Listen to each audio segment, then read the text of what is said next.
Hey everyone, and welcome to the very first episode of DataDriven Recruiting. I'm Tigran and I'm joined today by my co-host Sophia Beck.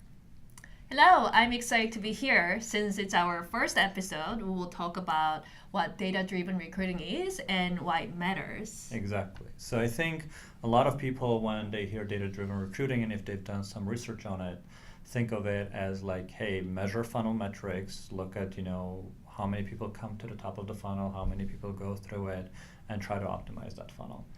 As important as it is, and if you're not doing it, you should start doing it ASAP. But there's a lot of research already about it. There's a lot of instructions. There's a lot of tools that enable you to do it.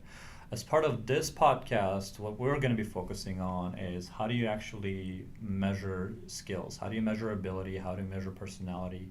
How do you make your hiring decision guided by data so you're not going off of your gut feelings? Yeah, no, I think that's a really good focus. I think the optimization of funnel is a very, widespread use of data, and that is really kind of a foundational, but that's more of we have a process and then we'll optimize it. Exactly. But I think the decision making portion of the data driven recruiting is going to actually take you from one level to the next level. So I think it's Exactly. a really important topic that's not really covered anywhere else. So I'm really glad that we get to talk about it here. Absolutely. And it's so critical because optimizing your funnel, what it's going to get you is the numbers. So you'll probably hit your numbers and you'll be happy about it.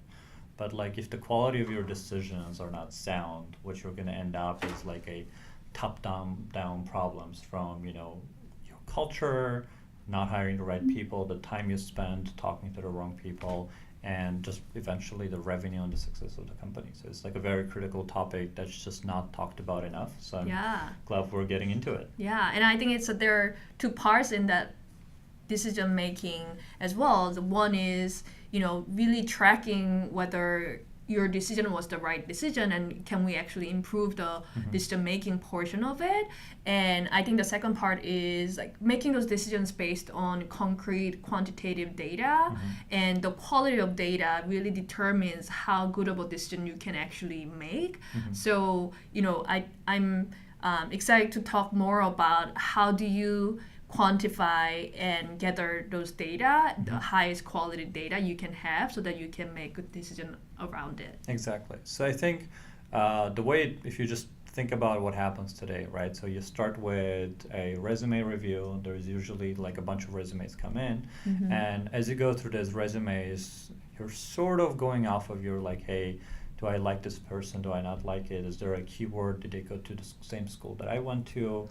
Are there certain things that sort of are biasing me in one direction or another? You don't really realize it, but it's like subconscious. It happens, and you end up favoring going in one way versus the other. Yeah, and it's not consistent usually, right? Because today, I've had a bad breakfast. Right. I'm not feeling great, and then Right.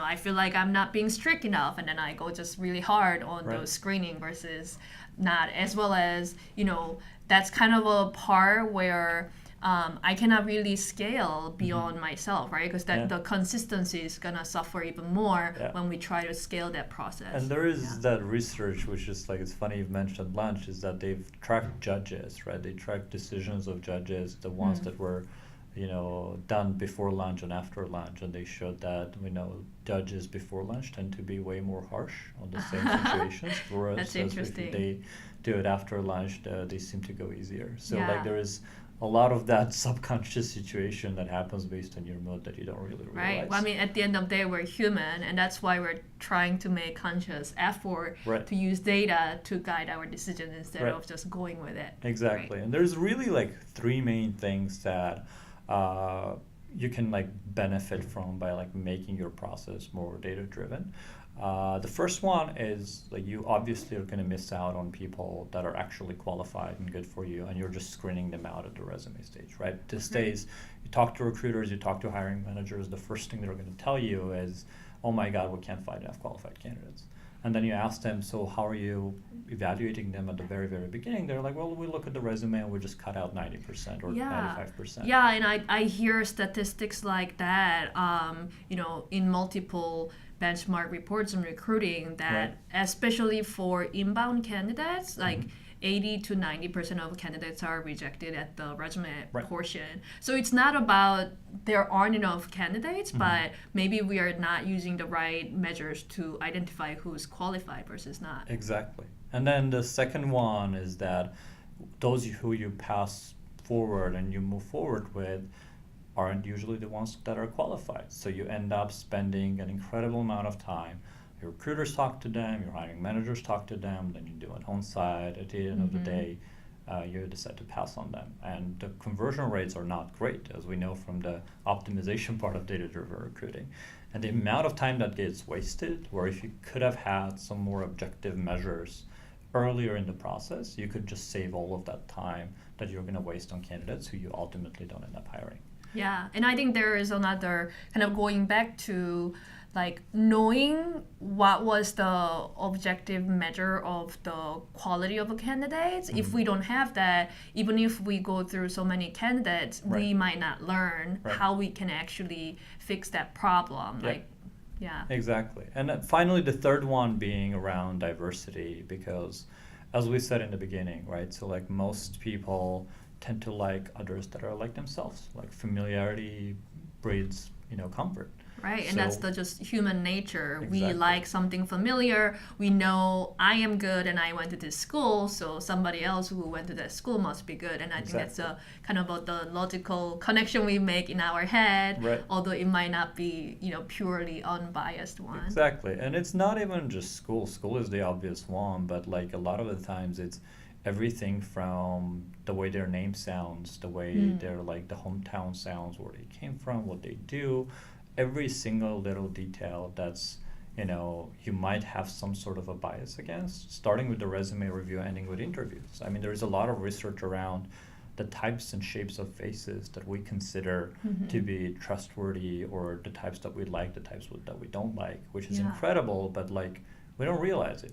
Right, and I think that's the most dangerous part, that it's unconscious bias, right?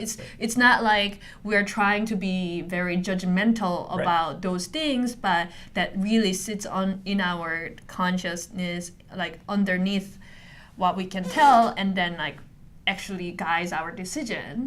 Right. So one way to really try to avoid that is basically just let's go with more objective data, right? So let's try to set aside the guessing game. Let's go with how do I know I'm right? So instead of being like, well, I'm good at hiring, right? Most people you ask to say like, I'm good at hiring. I'm a good judge of character. That's a phrase that I hear way too often.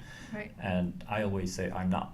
And if you really think you are, there is so many very interesting tests and experiments that show you your unconscious biases. And when you see it, you're like, oh yeah, there's no way. There's no human out there that can say that like they don't have all of those biases embedded in them. You just believe you don't, because that's the whole point. It's an unconscious bias. And I think the best thing we can do is kind of accept that we are human and we have unconscious bias, and try to exercise our rational side of brain by using data and using much more objective ways of making decisions and evaluating. Exactly. And I guess as part of this episodes, we'll try to dive into each one of those topics, right? So starting from how can you get more people and make sure you're not missing out on the right candidates, and that you're going beyond resumes and leveling the playing field. How can you save time? How can you save your engineering, your recruiting, and other hiring managers' time involved in recruiting, so that you're doing whatever you're doing more efficiently? And last but not least, how can you build more diverse teams by really, leveraging data to guide your decision making and help you avoid some of those unconscious biases? Yeah. Awesome. That's so great. I think that's kind of, we can call it a wrap for today. I'm excited to be doing this weekly, and we'll see everybody next time. Yeah. See you next week.